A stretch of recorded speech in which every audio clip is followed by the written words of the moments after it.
Good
morning, good afternoon, good evening, ladies and gentlemen. Welcome to the monthly LGMA webinars hosted by ICLE Local Governments for Sustainability in its capacity as the focal point of local governments and municipal authorities constituency to the UNFCCC. My name is Yunus Arikan. I'm the Director of Global Advocacy at ICLE, and I'm also performing the task of being the focal point in this process. Today, we will be having our last webinar of the 2021. So in that sense, this would be aiming to have a wrap up of what we have achieved at COP26 or towards COP26, but we will particularly focus on our preparations for the next COP in 2022 in Sharm el-Sheikh. For those who are joining our webinars new for the first time, this session is recorded, and both the recording and the presentation is shared later on by the links that you will receive. And during the webinar, we usually take around 40 minutes of a presentation, and then we open the floor for discussions. During the presentation, feel free to type in any points you would like to raise, either in the chat box or Q&A session, a Q&A box, so that we can track this. If there's any emergent burning issues, we can interrupt the presentation, but we prefer it may be good to wait until the end, and then we'll proceed later on with the discussions. So once again, thanks for all joining us. We have given a couple of minutes for all of our colleagues to settle down. And those who were here in the beginning, you have watched a 90 seconds video of the local governments and municipal authorities constituency in recognition the 5th anniversary of the Paris Agreement. By next year, we hope to prepare a new one, taking into account our engagement at COP26, which was a milestone, of course, for a number of reasons. For today's, before going to the next, the details, I just wanted to remind that we usually follow all our information online. We have our homepage, citiesandregions.org. You can watch the previous recordings of the webinars. You can watch this playlist of the LGMA for the 5th anniversary of Paris Agreement. We have around 15 videos for that. And for especially COP26 with the pavilion, which we'll discuss later on, and all the other interventions and other, let's say, links. You can also join us in our YouTube channel. I just noticed that the link to YouTube channel is wrong here, but we will provide a revised link later on. for all of your attention. Again, we recommend you to check our website, which contains most of the fresh information from COP26, including our daily bulletins from ICLE, but also from C40, all the interventions, and also the documents, including our roadmap and the link to the outcome of our advocacy efforts as well. For those, again, just let's recap. LGMA is a process in the UNFCCC since '95. It is the official engagement channel, engagement mechanism to the UNFCCC negotiations, especially taking into account the creation of Global Task Force of Local and Regional Governments since 2013. We are representing the Global Task Force in the process as well. We are capturing around 30 plus accredited networks. This is a procedure that takes around 2 years, so it's a bureaucratic process. But through our mailing list and these webinars, we are also reaching out to networks of local engineers beyond those who are accredited. So we want to make sure everybody's on the same page in terms of our information and consultations as well. Our mechanism is mainly the process to compile our interventions, submissions, participation into the official negotiation sessions, and we participate also the mid-year technical meetings. We also nominate our representatives to the year-round workshops and forums, and this we act as ICLE as the focal point to manage this process. For those who are, again, it would be good to know that we have several milestones since '95. Even actually, our first global summit was in '93. So we were particularly influencing on the way to Copenhagen, and afterwards, we managed that multilateralism survives after Copenhagen. That was a key input to the process, so that we all reached to Paris Agreement in 2015, which was a recognition of our engagement. And since Paris Agreement, we are particularly participating in the Marrakesh Partnership, as well as Talanoa dialogues. And we have asked for a multi-level action roadmap towards COP26, and we achieved this. Therefore, we have updated our strategy as time for multi-level action has come. For the last 2 years, you may remember this is an annual process, but due to COVID restrictions, it was extended to 2 years. We have been engaged since Madrid 2019 December towards 2021 November Glasgow through a series of engagements, both at the UNFCCC level, but in the regional level, and we have participated in the various UNFCCC process. In its entirety, we have hosted and we have connected to each other in 23 webinars, including this one. We have kept our constituency updated through 150 mailings throughout these 2 years. We have expanded our membership. We have new members joining the UNFCCC process, and we have a new roadmap. But more importantly, especially through these 2 weeks, we have a new momentum, which we'll touch upon it later on, that the constituency, the family of local and regional governments are much more stronger after COP26. This is a snapshot.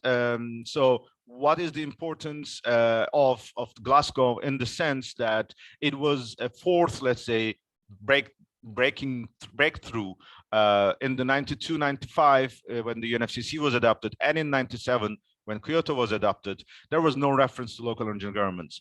In 2015, we have achieved this by making an entry in the preambular paragraph of the Paris Agreement, which recognizes the importance of engagement of all levels of government. That is our biggest achievement. And of course, throughout the document, we have been recognized as cities and other subnational authorities. We have been engaged in the Marrakesh Partnership, and of course, we also have made this achievement building on our success in the COP16 and COP18 decisions for local and regional governments. In Glasgow, we continued the legacy. We have elevated even to a new height. Now, the text in the preamble of paragraph 9 of the Glasgow Climate Pact recognizes that the parties are requested to highlight the urgent need for multi-level and cooperative action. Multi-level is for the first time in the UNFCCC text, and this is an important opportunity there may be questions that just one word, how much it changes everything. In fact, the diplomatic process is really very unique in the sense that, just let me recall, in the Kyoto Protocol, the flexibility mechanisms, all these emissions tradings, clean development mechanisms, were all recognized by one sentence, and it was developed further.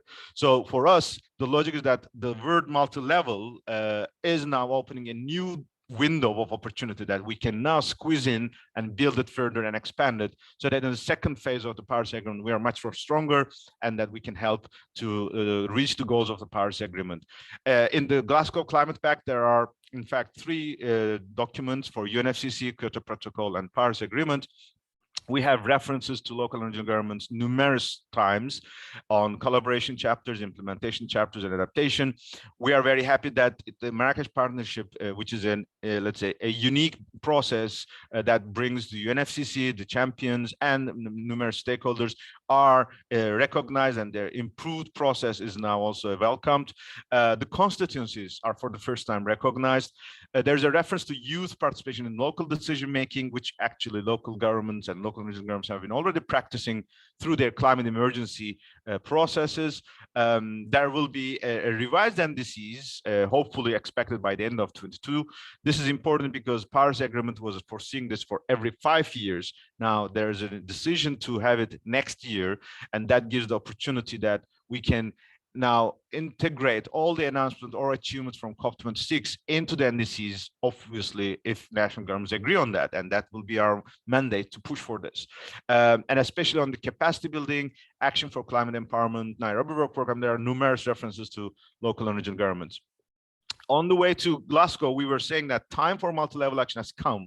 And our basis for that was that we have mapped around 60 plus countries from the global north and south who have elevated their ambition, climate ambition, in their new NDCs or in their national documents, and because of local and regional engagement. And this was particularly an evidence that if they bring multi-level collaboration, that could change, that could lead to greater ambition. We want this to be embraced, and that is what was being achieved at COP. So on the way to COP and at COP on the first day, 31st of October, we also have announced our roadmap in this climate emergency, in the age of climate emergency, to implement multi-level action. So it's the 4 cornerstones, and we have made progress in all those elements throughout this 2 weeks. So it was our decision to release this at the beginning so that we can influence the rest of the 2 weeks. This is a bit more specific text that you can find. These are specific agreements. There are around 30 decisions that came out from COP26. Glasgow Climate Pact, in fact, we have said that there are 3 documents, so don't confuse yourself, all addressing different bodies, which is the UNFCCC, the Kyoto Protocol, and the Paris Agreement.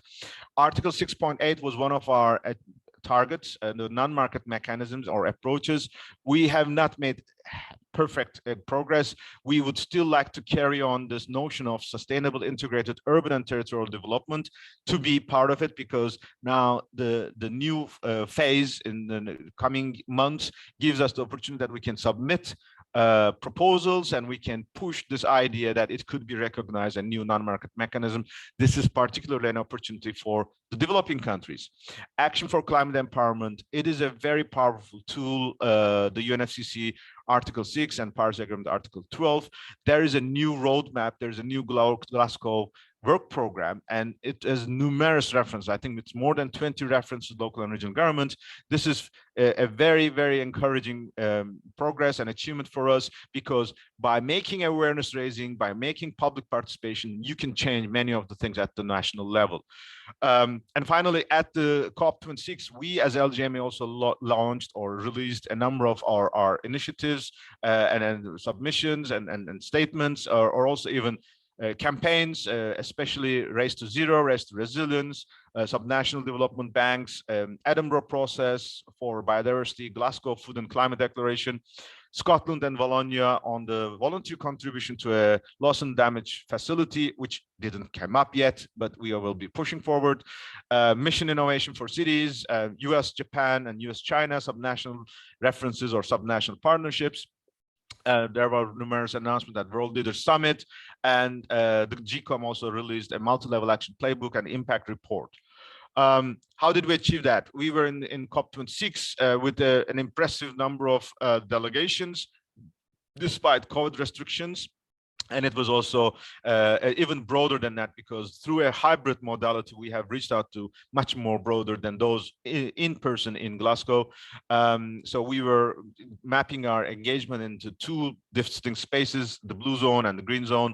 So across Glasgow and Edinburgh and Scotland, we were also there. What we have been as our, let's say, home for our engagement in the blue zone was our multi-level action pavilion. This was a unique collaboration, particularly hosted by Scottish government, but co-hosted by Glasgow and Government of Wales and initiatives of Urban Leds and Daring Cities. And we have a numerous, let's say, plethora of contributing and session partners who have contributed. It was our crowdsourcing success. We have managed to populate the agenda with our events and sessions, and it was a unique demonstration of our strength as a global family. And through this opportunity, we would like to once again express our deepest appreciation for all our partners contributing to this process. So you have all the sessions on the YouTube channel. You can also follow some of the selected. Every day we have selected one session that could be disseminated by ISD Earth Negotiation Bulletin. I think that was also a very helpful tool for us. But in the YouTube channel, and we are now processing for the wrap up of the report of the pavilion, so that we can capture what we have been achieving or what we have been discussing or proposing to the COP process. Throughout this 2 weeks, our official engagement to the UNFCCC was through LGMA interventions. This was also remarkable. So from our press conference onwards until the closing statement, we had Latin American, which was the COP25 presidency, the UK COP26 presidency, and the Africa, the incoming COP27 presidency were strong. Our representatives from local and regional from these regions were there. We had interventions throughout the negotiations, especially when it was in the second week towards the informal consultations.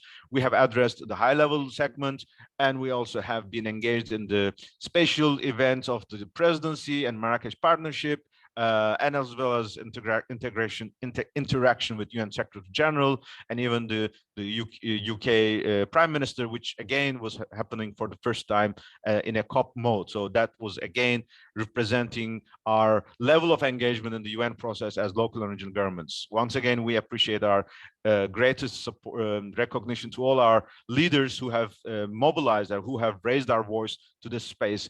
These are the pictures of those engagements from the plenaries, interventions, from the meeting rooms, delegations who have been involved in the UNFCCC official channels, our interactions with UN Secretary General, UN Executive Secretary. Here are some of the highlights from the pavilion for those who were there or those who were not there. This could capture that we had virtual connections from Africa to Australia, where we had representatives speaking there. We had prime ministers, we had heads of governments joining us, especially through the leadership of Scotland and others. We had made our announcements on Race to Zero. We had made new reports released. We had captured a number of very important launches like the Subnational Climate Fund by R20. We had daily briefings in person and hybrid in the pavilion. That was really a unique opportunity for us to get together our intelligence and then define our strategies throughout the day. We also were very active in the City Hall. Glasgow hosted Glasgow City Council and Council Leader Susan Aitken and Lord Provost hosted numerous events during the COP, and this was also enriching our diversity of actions, and we were proud to have this relation with the City of Glasgow as well as Scotland. And we also have participated in numerous other events, for example, Globe Legislators Summit, which was hosted in Edinburgh, the Scottish Parliament, where we also have been engaged as LGMA through Mayors Tunsoya representing our voice there, which will be important on the way forward in terms of delivering the multi-level action. the links you can find. You also have to note that COP26 presidency have also hosted so many initiatives, so they also have captured all their links. So these are the places where you should consult with in terms of capturing what has been achieved at COP26. From COP26 to COP27, let's be realistic. Yes, it was a milestone, it was a breakthrough, but it was limited. One of the limitations is that the process was particularly focusing on securing Paris Agreement second phase. But at the same time, it was expected to have a new way of work on the emergency mode. So the first goal was achieved. Paris Agreement second phase is alive. This is important. Even Kyoto Protocol didn't survive for the second phase. So if Paris Agreement second phase collapsed, it would be a disaster for all of us, for those who are working for protecting climate and our survival of our humankind and our Mother Earth. So this was an important priority. But unfortunately, emergency mode did not come up, especially many of the outstanding items, especially for the Global South, was ignored or undervalued or not received the right attention. Therefore, it is important that COP27 should complete this missing gap, so that COP26 and COP27, in fact, is some one package that should be considered as would be perfect success if they now fill the missing elements in a COP that will be hosted by the Global South, especially Africa.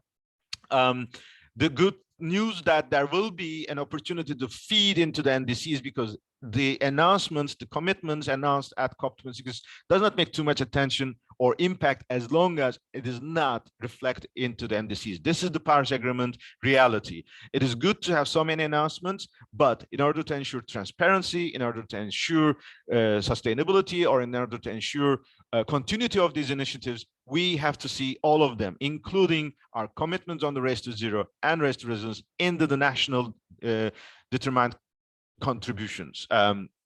So that is an opportunity that we can now go back and force this. And obviously, the African COP would be bringing many of those topics that was not addressed in Glasgow. So we will touch on this as well.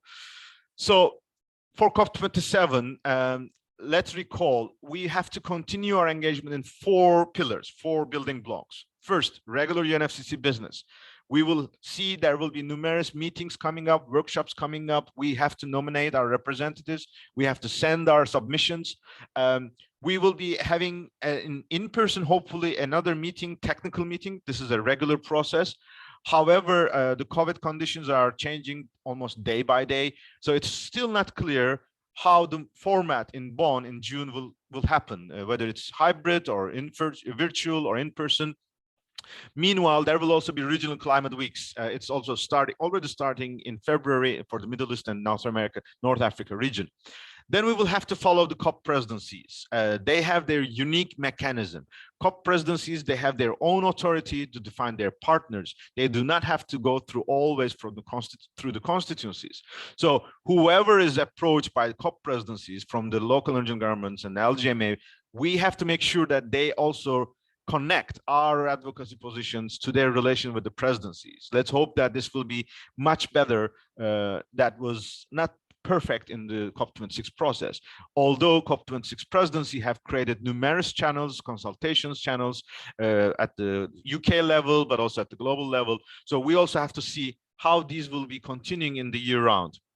Obviously, we have to wait and see from COP27 presidency, Egyptian government, but we already have heard officially that they would like to focus on food, resilience and adaptation, nature and biodiversity, finance, loss and damage, culture, migration, and urbanization. Marrakesh partnership has entered into a new phase, especially the commitments in the races should be now more transparent and making more progress. So it's not anymore too much importance to have new numbers of cities and regions committing to Race to Zero, but rather those who have committed, how much they are getting closer to their 2030 and 2050 targets. And if they are missing any of those targets, we have to offer support mechanisms, be it in the global north and global south, so that they can deliver their goals. One of the important point is that we still don't know who would be the Egyptian government nomination for high-level climate action champion, which is okay because if you recall, even Nigel Topping for the UK was announced in January. So we still have time, and the Egyptian government, of course, has to assess their preparation. So we will wait and see for that. And LGMA. So we will be continuing on this process, but we as LGMA, how to proceed, we should also have to discussion on that. And that's the purpose of this meetings, which we kicked off in November, and now we're continuing today.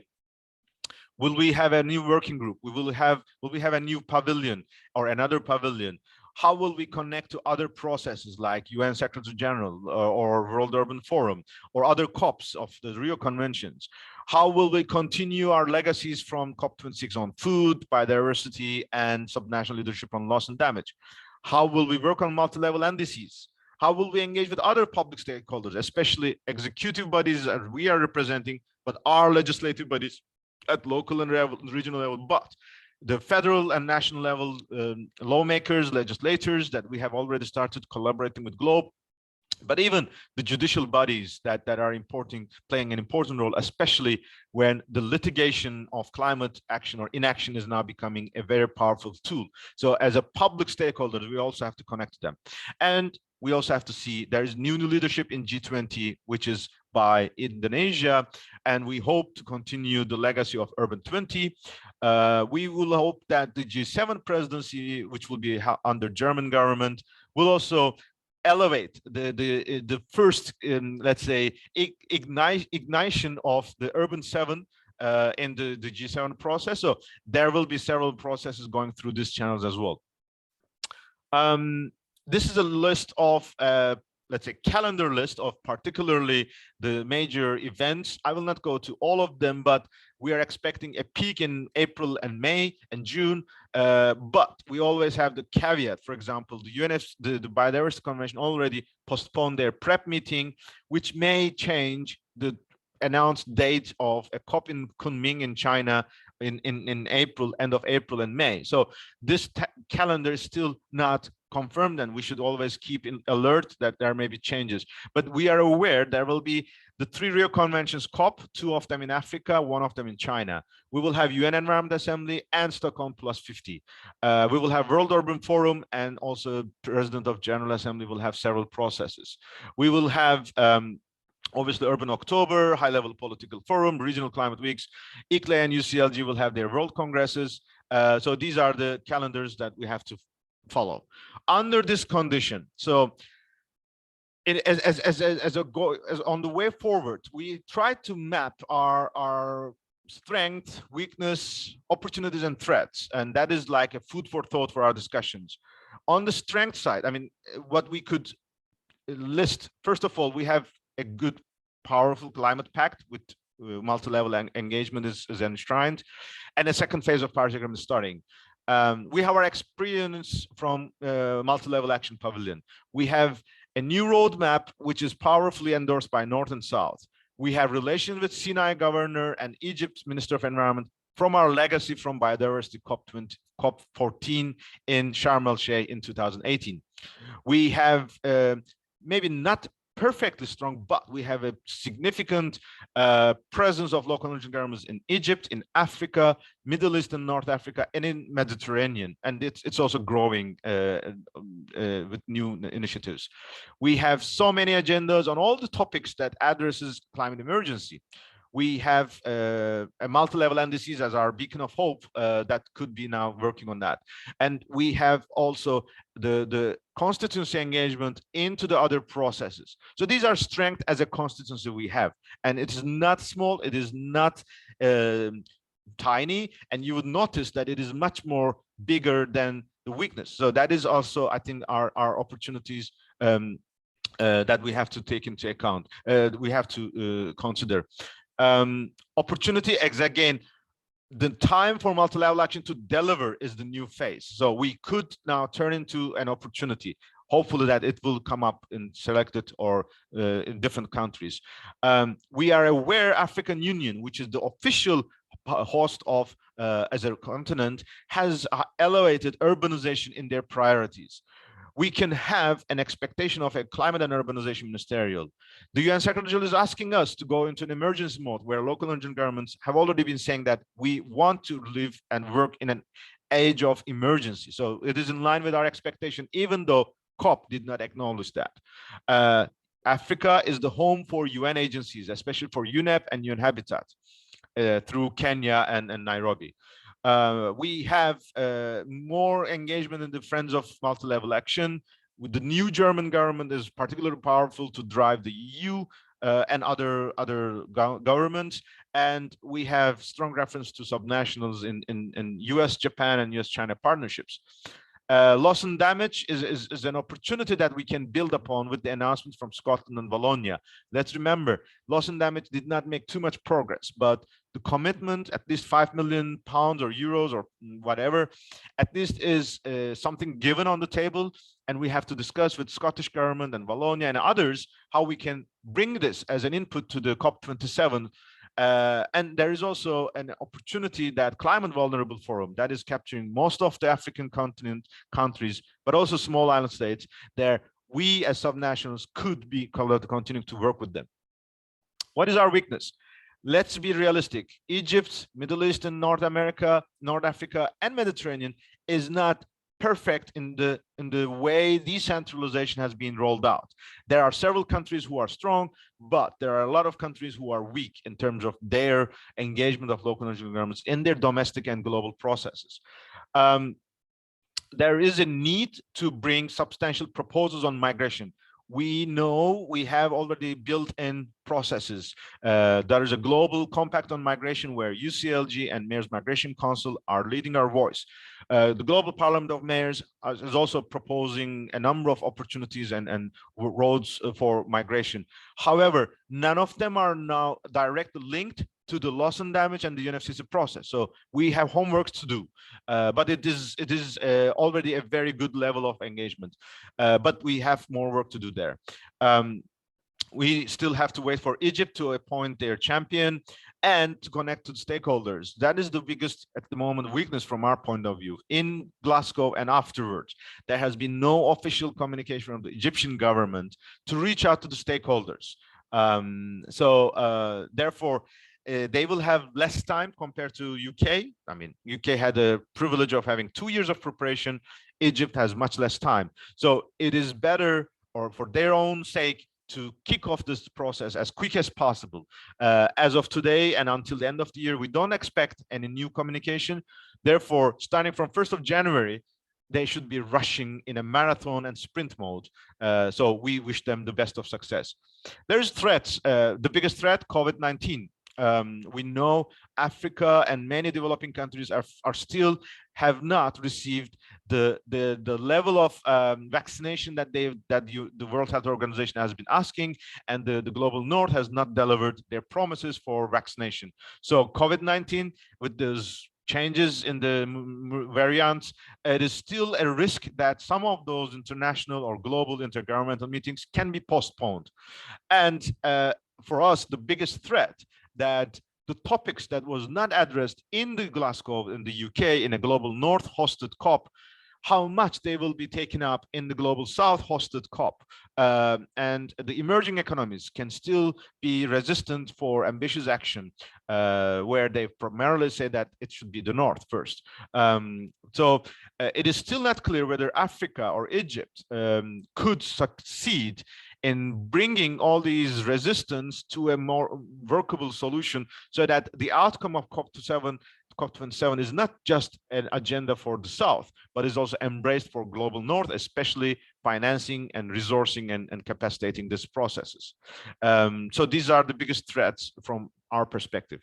I'm now getting to the conclusion of my presentation for today. So under this condition, taking into account all these facts, what could be our vision for our roadmap as LGMA towards COP27? Our proposal is that we have to elevate our work from time for multi-level action towards multi-level action delivers. We have to now prove that multi-level action delivers the Paris Agreement and can bring all the topics into much more solidarity and more ambitious processes. So this could be built on four main, let's say, building blocks. The first, we have to continue to work at home, so that we have to bring enhanced multi-level indices. Even the countries that we have listed at the beginning and all those who would come new, the current indices are still not enough, and we still don't know how exactly they have built our commitments, local and regionally determined contributions, and how much they are securing our resources. So we have to go back to our countries. We have to ask them to bring multi-level indices which are strengthened with our commitments under Race to Zero, Race to Resilience, and even the pathways that we have developed through Marrakesh Partnership. We have to work at home again with legislative, executive, and judicial stakeholders. And this could be different for every country because domestic relations are different. But we have to make this a part of the multi-level NDC. We have to be working with them more actively. And we have to energize the UNFCCC Friends of Multi-Level Action. The point is that in the COP throughout these 2 weeks, it is true, LGMA has reached a new level of momentum and spirit. Now we have to reflect to the Friends of Multi-Level Action, which is the national governments who are working with us. And we have to generate new mechanisms for that as well. Second, we have to push to achieve or complete the unfinished business of COP26, which is climate emergency. In that regard, we have to continue and we have to bring all our information on the food, nature, adaptation, culture, and finance. These are the tools that we have in our hands. Numerous initiatives are on the process, and we have to make sure that this comes back to the agenda and come up with some concrete results, because the COP26 has not addressed them in the decisions. Migration and loss and damage is a very unique topic, and it is very distinct in its own relations, and we have to be more active there, and we have to bring our proposals, especially making the connection of our work on migration and loss and damage to the UNFCCC, to the climate process as well. One opportunity we could continue, we could elevate as a new work is to connect our work to the Climate Vulnerable Forum, so that the countries of the Global South, the most vulnerable countries, can see the unified voice of subnationals from the North and South as their partner, that they could be relying on us, that there could be a much more ambitious collaboration on solidarity on the vulnerable countries, so that we act together, knowing that if we lose any of those countries, any country that will be damaged from the climate emergency, be it Pacific, be it coastal lines, no country in the world, be it North, be it South, will be safer even. We have seen this, especially with the climate disasters. Maybe you have heard the summer, or let's say the June to August was remarkable in terms of disasters. Australian fires were remarkable, and just 2 days ago, an enormous tornado hitting the land, the continental in the US. So it's just an example that it's no border and no country and no city and no region is safe to face these challenges yet. So we have to act together. We should this time really aim for the first UNFCCC COP Climate and Urbanization Ministerial. We were trying this in Glasgow for a variety of reasons. It didn't come up, but we have to push for it, and this should be an agenda. And we have to convince, we have to work with Egyptian government, we have to work with African Union, that they put this as one of the unique events. You may remember there were finance ministerial, there were transport ministerial, there were energy ministerial at COPs, but we never had a climate and urbanization ministerial. We have to make sure this becomes a reality and this becomes a continued agenda. Of course, this depends on how presidency would embrace this, but we are confident, taking into account our strength and opportunities, we could make this possible. And we have to empower Africa. Not only Africa, but as well as Mediterranean and Middle East and North Africa region. There is also a reason for this expansion of this geographical or geopolitical continent, because Egypt is in one of the unique countries which is cross-cutting in many processes. And yes, it is an African country, but there are several processes do not necessarily include Egypt in the Africa process, especially those in the European Union. So there is a number of different entry doors we should use, and we should also be making the opportunity that Mediterranean and Middle East and North Africa should also see this COP as their COP as well. But taking into account that this is primarily an Africa-led COP. Under this condition, and recalling that we committed in Glasgow that we will step up our engagement in the LGMA more robust. It will be much more professional, it will be much more regionally owned, and it will be much more thematically expertized as well. So it would be an opportunity for us to test the first in this COP27 mode. So in that regard, we were thinking that this is just an idea, and we will discuss today and onwards that we could consider a new working group. This could be led by ICLE World Secretariat in Bonn as the LGMA focal point, as the convener. We could invite UCLG Africa and ICLE Africa because they are the strongest regional networks in Africa to lead our process, especially our relations with African group, the Egyptian government, and Sharm el-Sheikh and Sinai governor, so that they take the lead in terms of preparing the ground for us with the COP27 presidency. We could expect there will be core participants.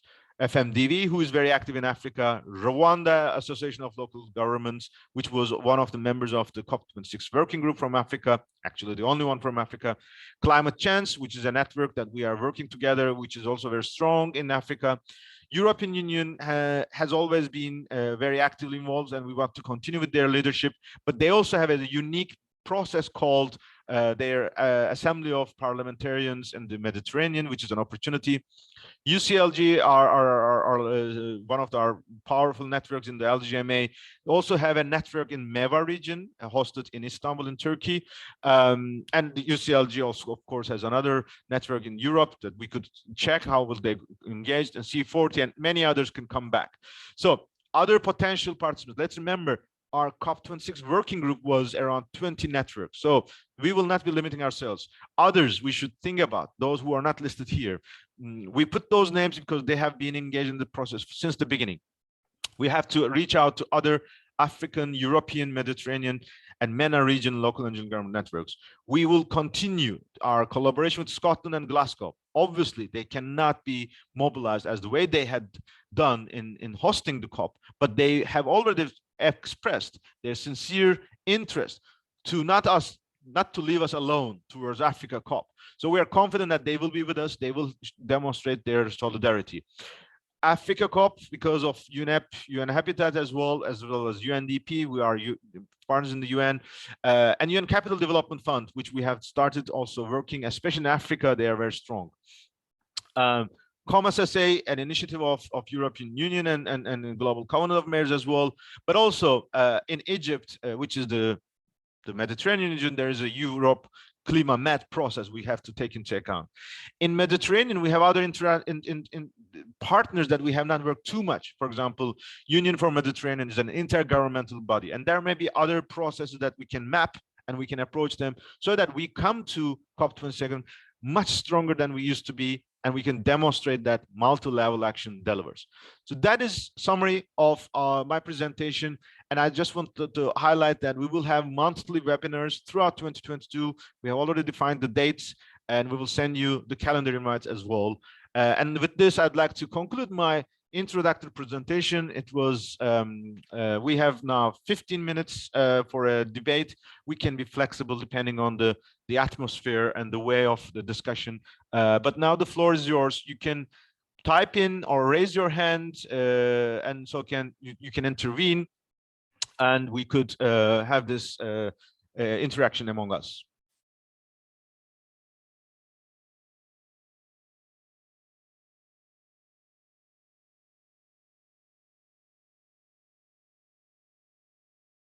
I see Eva taking the floor. Eva from CMR. Please, Eva, go ahead.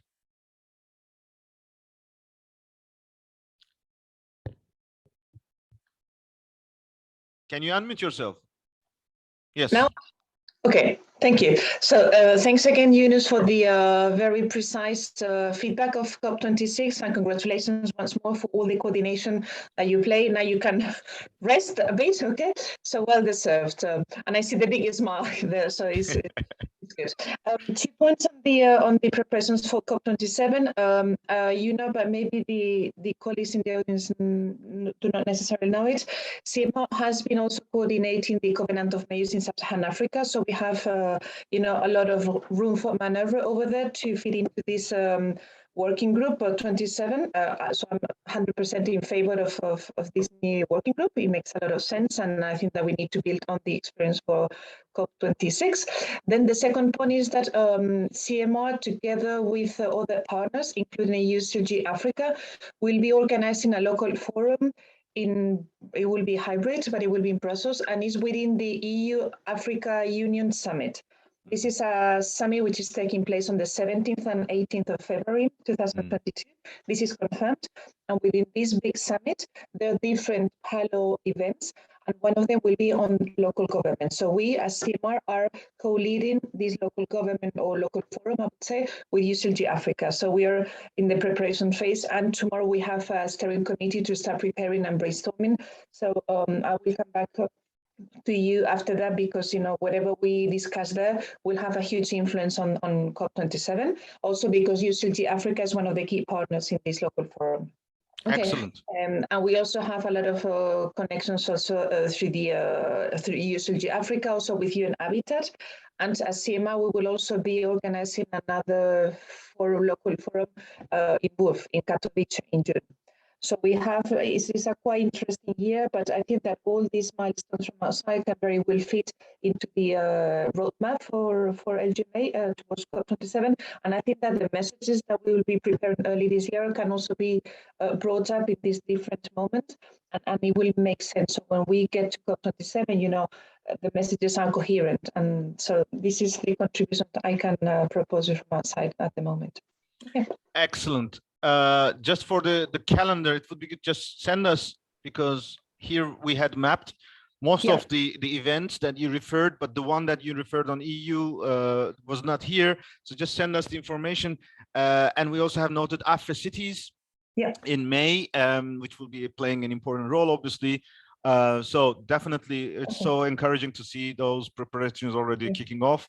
So we are more than happy to have CMR on board. And also there is Climate Change is hosting a summit in Nantes on the 7th and 8th of March.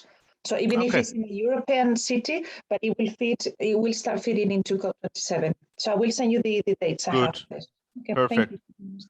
Thanks, Eva. Thanks also for your continuous support in the LGMA process and kind recognition, solidarity. It's easy to work with you in this context, so no problem at all. Thank you. Thank you. So we have a chat message from Susan Nolden from City of Bonn. Many thanks, Susan, joining us. She says that thanks for the excellent summary and outlook. And just a tiny suggestion, seeing the calendar 2022, I suggest to have the last webinar 1 week earlier on 21 December. Many will be only one already. You're definitely correct. We will just revise this calendar and we'll update it accordingly. Thanks, Susan. And we'll continue to work with City of Bonn, hopefully, especially both in the UN climate talks, the mid-year, but also in the Daring Cities, because Daring Cities are our channel for addressing climate emergency, and City of Bonn is the core partner of that, and there will be numerous opportunities, I think, with City of Bonn. And once again, thank you, Susan, for all the leadership of City of Bonn as well.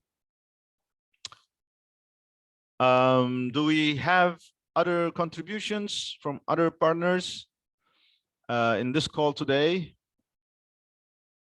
We still have our 10 more minutes to go, but obviously we can save our time. We don't necessarily have to fill or wait until the hour.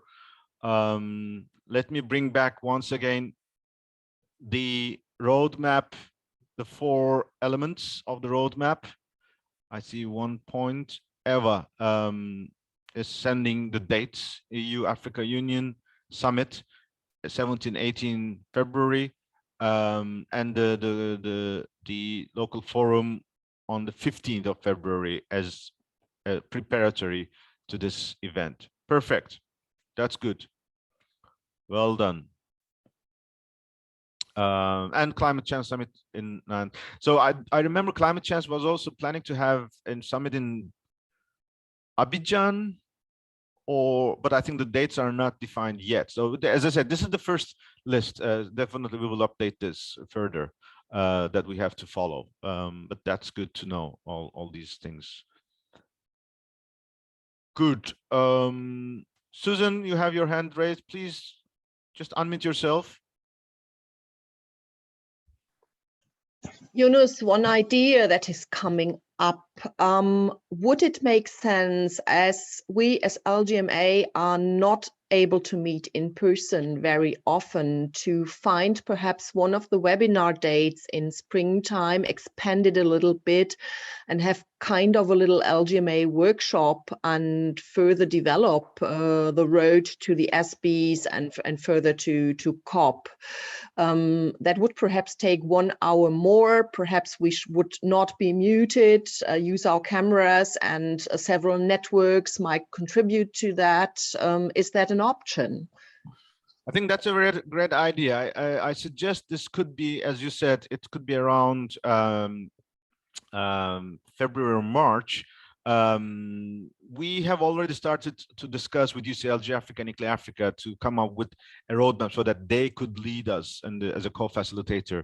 So this could be one of the agendas that we could consider. And as definitely you said, one of the webinars, for example, March, could be a bit different than the other webinars we had, so that we turn it into a much more interactive and result-oriented workshop. That's a good idea. Let's consider this, and let's follow up how we can manage that. Yeah, and perhaps a little call to the LGMA members, whether they have contributions to that, and there's enough time to prepare it if we think about it like after the holidays. Definitely. Thanks. I see Marina from ICLE Africa providing input to the chat box. Dakar Climate Change Summit is probably going to be in September, October. Okay.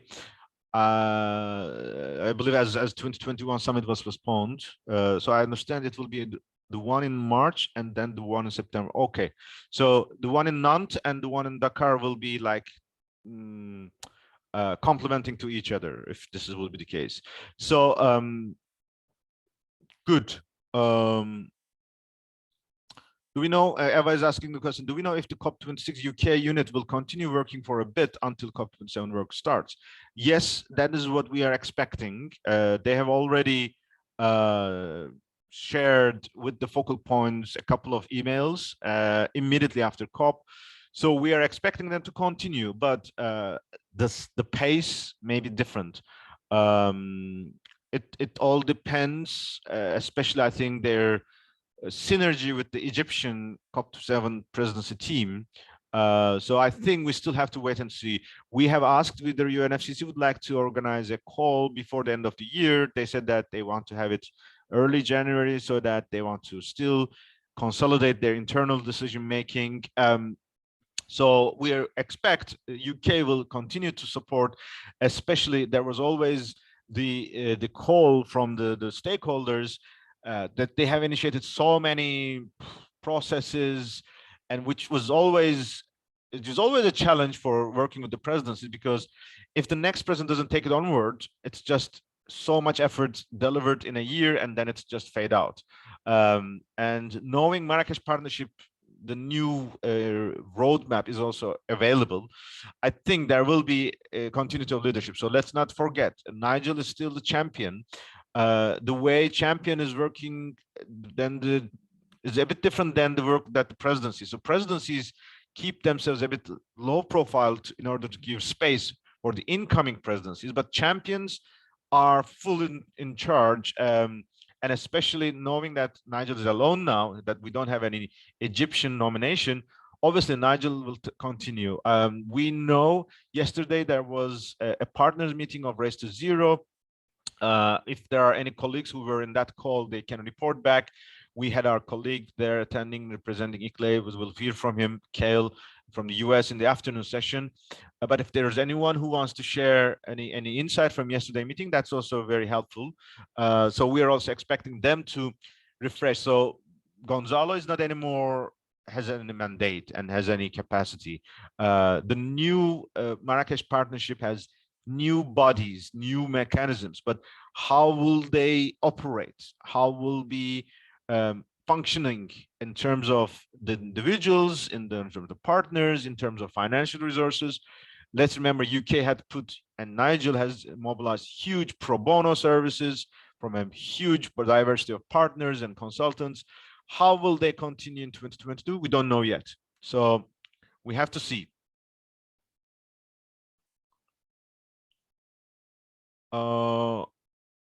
Any additional comments from any of the partners in the room, either in the chat box or verbally?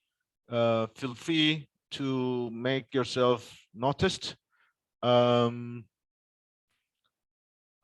If not, we can come to the end of our session with 5 minutes of saving our time. And once again, I would like to thank you all for your participation, not just for this webinar, but throughout the 2 years. Now we are really closing an era. That COP26 is now opening a new era. Time for multi-level action has started. It is now time for us to demonstrate that multi-level action delivers. And this motivation, momentum, and strength, and diversity and solidarity among LGMA is our biggest asset that I can comfortably rely on, and we can all be proud of. So I wish you all a safe way on your, let's say, journey towards a end of year break. For those who will celebrate Christmas, Merry Christmas to all of you. For those who are taking the time off only for their personal reasons, just refresh yourself, detox yourself, and then come back with a even more energy and motivation. We need this. Glasgow will not be easier. Oh, sorry, Sharm el Sheikh will definitely not be easier, and we will be all getting once again connected. Probably we will have updates from our colleagues from UCLG Africa and ICLE Africa in the coming days before the first webinar. And on the 19th of January, you can expect more updates from us on emails. I see additional comments. Eva, do you want to take the floor again? No, this was previously. No, it was me who was confusing. Matteo, what would we do without Yunus inside knowledge? Well, that's the mission that we have collectively expanding our knowledge, and it is collectively raised. Especially, let me once again underline the new mechanism for LGMA needs more ownership and commitment from all partners. The topics that we have been talking about: food, migration, culture, nature, multi-level NDCs. We have a plethora of resources, and we have to bring now to the UNFCCC process that we say that until Paris, we were making sure that we're recognized.